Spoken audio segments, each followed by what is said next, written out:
Mga 20 years ago since na na-release ang dalawang motorsiklo na to. Pero hanggang sa ngayon ay eto pa rin sila. Dalawang dahilan lang po ang nakikita ko. Una, sila'y subok na sa tibay at maaasahan sa katitiran.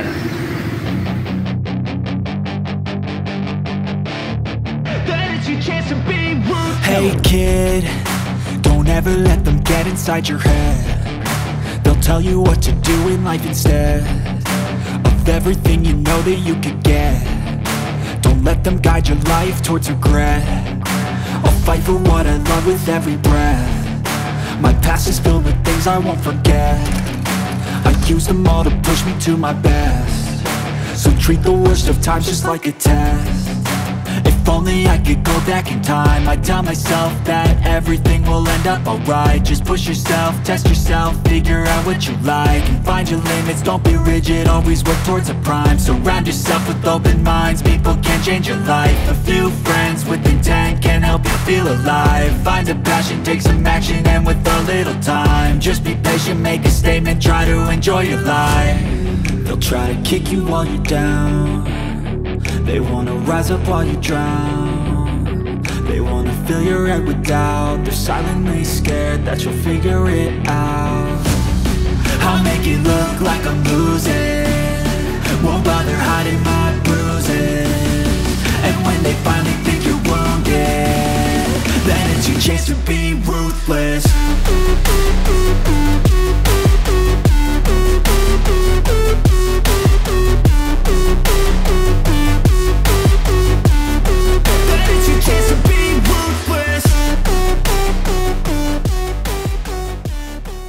Gandang hapon mga ka-riders, andito ulit tayo sa Motorlandia, Santa Cruz, Laguna. Alam niyo mga ka-riders, sa panahon ngayon talaga napakabigat kumuha ng motorsiklo, lalo na kung maxis-code ang ating kukunin. Mapapadalawang isip ka talaga, bukod sa mahal na yung kanyang presyo, mahal din ang pyesa at mahal pa rin ang gasolina. Kaya kung talagang service lang ang kailangan natin, yung low maintenance at tipid sa gasolina, may-recommend ko po itong dalawang motorsiklo sa harap natin. Pinapakilala ko po sa inyo muli si Suzuki Smash 115cc at si Honda Wave RSX 110cc. Ito na po yung fuel-injected version. Pero meron pa rin po silang magkaibang variant. Dito po sa Smash, ito po yung disc at saka naka-mags na. Meron pa rin po kasi ito na naka-spoke at saka naka-drum brake. At dito naman po sa RSX Wave, meron din po siyang dalawang variant. Ito nga pong naka-disc type at saka yung naka-drum type. Okay, dalawang kulay na available dito sa Honda RSX Wave. Meron po siyang Matte Galaxy Black Metallic at saka Pearl Iceberg White. At dalawang kulay lang din po dito sa Smash na 115cc. Ito nga po nasa harap natin, yan po yung New Titan Black. At meron din po siyang Metallic Matte Stellar Blue. Pag-usapan na po natin yung kanilang mga presyo. Makikita nyo naman po, mas mataas talaga ng konti ang presyo ng Smash 115cc. Meron po siyang cash price na 74,300. Dito po ito sa Motorlandia Santa Cruz ha. At dito naman po sa Wave RSX, meron po siyang cash price na 68,600 pesos. Meron po siyang price difference na 5,700 pesos. Kung sa installment naman po natin kukunin, ay mababa po ng 1,000 ang down payment ng Motorlandia. Dito po sa Smash na naka-disc, meron po siyang 7,000 pesos na down payment. At dito naman po sa RSS na FI, 8,000 po ang kanyang down payment. And then sa 3 taon po, dito po sa Smash, 3,190 ang kanya pong monthly installment. At dito naman po sa Wave RSX, 2,950. And then sa 2 taon po, 3,820. At sa 1 taon naman po ay 6,430. At dito naman po sa Smash na naka-disc, sa 24 months po, ayan, 4,170 at 7,100 ang kanya pong monthly installment. Pagdating naman po sa looks, iiwan ko na sa inyong desisyon kung alin sa dalawa ang mas gwapo, pero para sa akin, pareho lang po siya. Lamang lang po talaga si Smash dahil naka-mags po ang kanyang mga wheels. Anyway, pwede naman tayong bumili ng aftermarket na mga mags para mas gumawa po siya. And then pagdating sa decals, parehong maangas yung kanilang mga design. Maganda rin ang color combination na ginamit dito po sa Smash, black and red, at dito naman po sa Honda RSX ay gold and black. Yun lang, glossy black po ang Smash at matte black naman po dito sa RSX. And then sa lighting system, pareho pong all bulb ang ginamit. Mula po dito sa kanyang headlight, sa mga turning signals, hanggang sa taillight po, walang naglamangan, pare-pareho po silang all bulb. And then pareho rin naman pong telescopic fork ang kanilang mga front suspension. Unahin lang po natin sa front tire dito sa Wave RSX. Meron po itong size na 70 by 90 by 17. And then tube type pa rin po siya mga riders. At gumamit po ng Shengshin tire na brand, and then made in Vietnam po. Stainless rim naman po dito sa kanyang wheels. Okay, meron po siyang single disc na merong single piston caliper. And then dito naman po sa Smash 115cc. Ayan, kulay red po yung kanyang mugs na may size 17 din. Okay, ang sukat po dito sa front tire, 70 by 90 by 17. At gumamit po ng MVP Star na brand. Of course, yan po ay made in the Philippines. Tube type pa rin, pero Japan technology naman po. At sa brake po dito sa front, single disc na meron pong single piston caliper. And then dito naman po sa rear tire ng Wave RSX, ang kanya pong sukat ay 80 by 90 by 17. And then naka-drum po sa kanyang rear brake. And then dual shock po sa kanyang rear suspension. At dito naman po sa Suzuki Smash, meron po siyang size na 80 by 90 by 17. So pareho po sila ng size. Then ganun din po sa kanilang rear suspension. Naka dual shock absorber na rin po. Yun lang pagkakaiba. Kulay black po yung coil spring dito sa Smash. At naka chrome naman po dito sa RSX.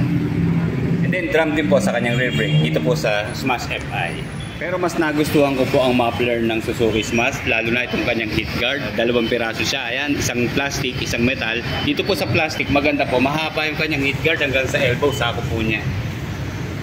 Ayan, magkaiba sila ng kulay. Then dito naman po sa heat guard ng Wave RSX, plastic din po siya. Yun lang po, wala akong heat guard dun sa bandang elbow. Bali, dito lang po sa pinaka-tambuchi niya na kokoberan. Kapag 4-speed semi-automatic po talaga ang ating motorsiklo, low maintenance na siya dahil po dekadena lang siya. Pero dito naman po sa Wave RSX, maganda. Fully protected yung kanyang kadena, hindi mapapasukan yan ng kahit anumang bagay na pwede natin kadisgrasya. Yun ang paglilinis, medyo maabala, tatanggalin pa natin yan. Dito ko naman po sa Suzuki Smash, ayan, open siya. Madali linisin, di ba? Wala na tayong iintindihing CVT. And then pagdating sa foot peg, the same lang sila. Okay, bali may rubber po siya na nakabalot. Maganda sa kanya, may shape, hindi katulad ng iba na parang square lang. Ito, mayroon siyang forma, di ba? Hindi siya makakasabit kasi nakahulma dun sa direction ng body. And then almost the same po sila ng forma ng kanilang mga kickstarter. Okay, pareho sila naka-chrome. And then dito naman medyo naka-slant siya, di ba? And then sa engine oil capacity, lamang po dito si Wave RSX, nasa 1 liter. And then dito naman po sa Suzuki Smash ay nasa 800 ml naman. Sa kanila po mga brake pedal dito po sa rear, parehong-pareho po talaga ng forma. Dito naman po sa meter display, pareho lang silang analog. Mas colorful lang po dito sa Smash. Ayan, iba-ibang kulay, mayroong green, mayroong white, red at saka blue. At dito naman po sa Wave RSX, 3 kulay lang ang naka-display sa kanya. Ayan, meron siyang kulay orange, white at saka black. Pero hindi na importante yan kung digital man yun o analog. Ang importante, kumpleto yung kanyang indicator. At ang isa pang nagustuhan ko rito, naka-upright position po yung kanyang manibela, hindi tayo payuko. Okay, kumpleto rin naman po sa mga indicator. Dito sa taas po ng Wave RSX, ito yung kanyang gear indicator. Ayan, 1, 2, 3, and 4. Sa gitna yung kanyang speedometer. Then sa baba, yung po kanyang fuel indicator. Then yung mga iba pa pong indicator, ayan, nasa magkabilang side, yung po kanyang neutral sign, turning signal, saka high beam low beam sign, check engine. Ito naman po sa Smash na FI, nasa baba naman po yung kanyang gear indicator, neutral niya, primera, segunda, tercera, cuarta. Then nandito sa right side po yung kanyang high beam low beam sign, turning signals, check engine sign, fuel indicator, and then dito po sa kabila yung pong kanyang speedometer at odometer. And then sa mga switches and button naman po, pare-pareho din po sila. Iunahin lang natin dito sa Wave RSX. Nandito po sa left side yung kanya pong high beam low beam sign, horn, at saka turning signals. Dito sa kabila, nagsosolo lang po yung kanyang electric starter push button. Dito naman po sa Smash na FI, baligtad po, nasa gitna yung kanyang turning signals at nasa pinakababa yung kanyang horn. Then, sa taas yung kanyang high beam low beam sign. And then dito po sa kabila, nagsosolo din yung kanyang electric starter push button. And then siyempre, ganun pa rin po, pareho sila naka-manual key. And then pareho din pong mayroong secured shutter lock yung kanyang mga susian. Wala po sila mga pocket, mga riders, saka charging port. Then i-observe natin yung kanilang mga seat cover. Although pareho lang po silang one tone. Dito po sa Wave RSX, okay, pure black siya. Meron din naman siyang tahi dito sa tabi. Then magaspang blue siya. Pero hindi siya ganun kalambot, mga riders, ha. Tapos mababaw lang yung kanyang tabas. Pero dito po sa Smash FI, ayan, malambot po yung kanyang foam. And then parang leather po yung kanyang seat cover. Although pareho naman silang magaspang, pero din yung kanyang tapas, konti lang yung lalim dito sa rider seat, mababaw lang din siya. Pero in fairness naman, malambot po yung kanyang foam. Check natin yung kanyang U-box. Maliit lang po yung U-box niya, pero ito may capacity po ito na nasa 7.6 liters eh. So almost the same po sila ng sukat. So yun lang may lalagay natin. Kagaya nito, ayan, yung mga manual natin, may ilang documents, basic tools, may pwesto naman. Dito rin po nakapwesto yung battery. Ayan, sa ilalim. Pero may space pa naman. Ayan, kasya nga po ang side mirror. Oh. Then dito naman po sa kapila, ganun din po. Dito rin nakapwesto yung kanyang battery. Then yung kanyang basic tools, naka-organize naman dito. Kaya medyo malalim pa rin naman siya. Mapaglagay pa natin kahit kapote. Kahit 4 liters lang po ang fuel tank capacity ng Wave RSX, panalo naman tayo sa kanyang fuel consumption. Ayon po sa WMTC method, umaabot po ito ng 69.5 kilometers per 1 liter. Dito naman po tayo sa Smash ng Suzuki. Meron po itong fuel tank capacity na nasa 4.3 liters. Pagdating po sa fuel consumption, hindi po sila nagkakalayo dahil nasa 68 kilometers per 1 liter po dito sa Suzuki Smash FI. So obvious naman dahil ito po ay 110cc, kaya nasa 90 kilometers per hour lang po ang kanyang top speed. At dito naman po sa Smash FI ay nasa 95 kilometers per hour dahil 115cc na po siya. Pero pagdating sa grab bar, panalo naman dito sa RSX. Kita nyo mahaba siya, di ba? Tapos nababalutan pa po siya ng rubber, kaya hindi masakit sa kamay pag gumawak. Andito naman po sa Suzuki Smash, medyo maiksi, then madulas pa siya. Sana in-improve pa ito. Timbang po na 99 kg sa dry weight itong si Smash 115cc. Meron po siyang ground clearance na nasa 130mm at then 755mm na seat height. At dito naman po sa Wave RSX 110cc, tumitimbang po siya ng 97 kg sa curb weight. Meron po siyang 135mm na ground clearance at nasa 760mm naman po sa seat height. And then the same engine specs po ang dalawang to.